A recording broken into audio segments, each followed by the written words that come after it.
आज हम जो बात करने वाले हैं वो है ह्यूमन ब्रेन, मानव मस्तिष्क।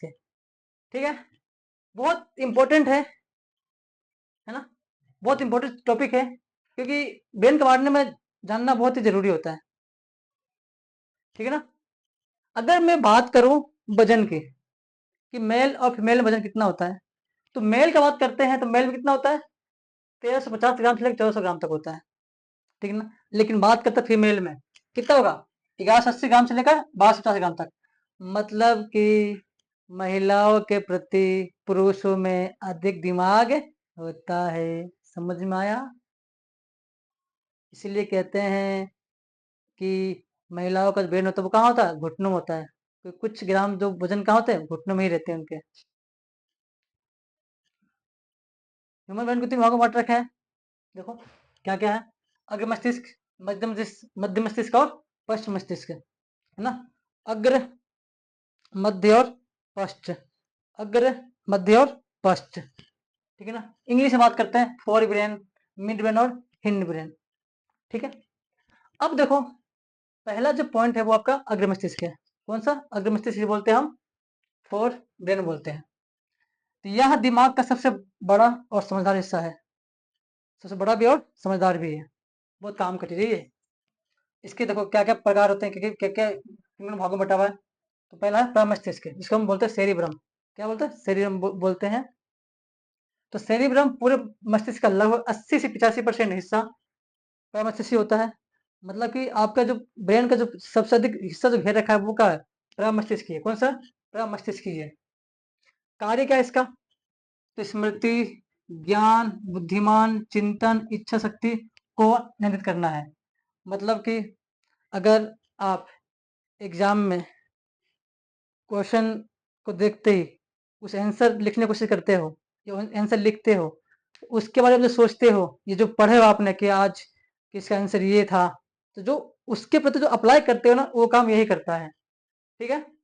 मतलब कि पुरानी चीजें, और इसके अलावा और क्या करता है, इसके अलावा आपके जो चीजें पुरानी है, जो बहुत पुराना चल रहा है, उसके प्रति भी यही बताता है।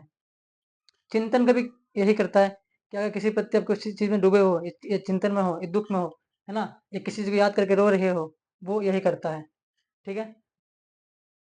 तो देखो कुल मिला के बात ये है कि पूरा मस्तिष्क जो होता है आपका चिंतन और बुद्धिमान, ज्ञान, सब यही संभालता है ना। कि आप अगर किसी एग्जाम की तैयारी कर रहे हो, या फिर एग्जाम में आप का टेंशन है कि मेरा पेपर सही नहीं गया है, तो उसके बाद जो टेंशन नहीं है, चिंतन रहेगा, वो यही कंट्रोल करता है। ठीक है। देखो इसको आप एग्जाम्पल से समझ सकते हो, कि जैसे आप एग्जाम में आंसर याद करते हैं या किसी को इम्प्रेस करने के लिए सही सुनाते हैं, तो यही काम आता है। मतलब कि अगर आप किसी के प्रति स्नेह प्रेम है, तो उसके प्रति आप देखते उसके प्रति शायरी याद आता है ना, शायरी बोलते हो, है ना। तो वो कौन संभालता है, ये आपका प्रमस्तिष्क संभालता है। मतलब जिसका प्रमस्तिष्क शानदार होगा ना, वो उसका ब्रेन बहुत शार्प होगा, बहुत समझदार होगा, बहुत उसमें, मतलब कि बहुत होशियार गिनती में आएगा वो। ठीक है। थैलेमस देखो अगला, यह सेरिब्रम के ठीक नीचे और मिड ब्रेन के ऊपर स्थित होता है।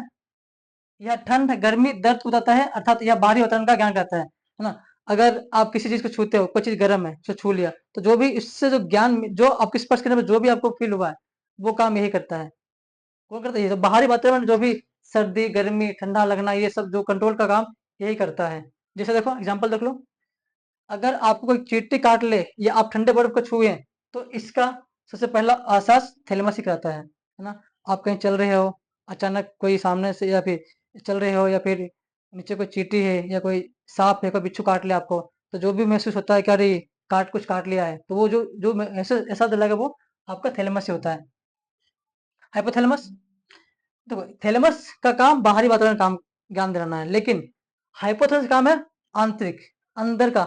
जैसे यह शरीर के अंदर रक्तचाप, तापमान, भूख प्यास, प्रेम, घृणा, गुस्सा, नींद को कंट्रोल करता है। इसलिए ऐसा हम इमोशन सेंटर भी कहते हैं।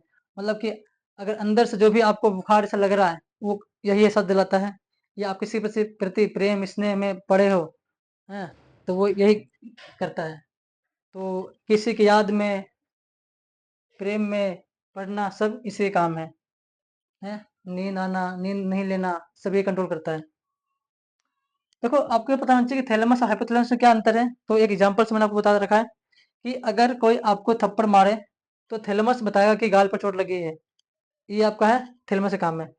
लेकिन उसके प्रति जो आप रिएक्शन करोगे, जैसे रोना हो गया या गुस्सा आना, तो ये जो काम कौन करेगा? हाइपोथैलेमस करता है। ठीक है।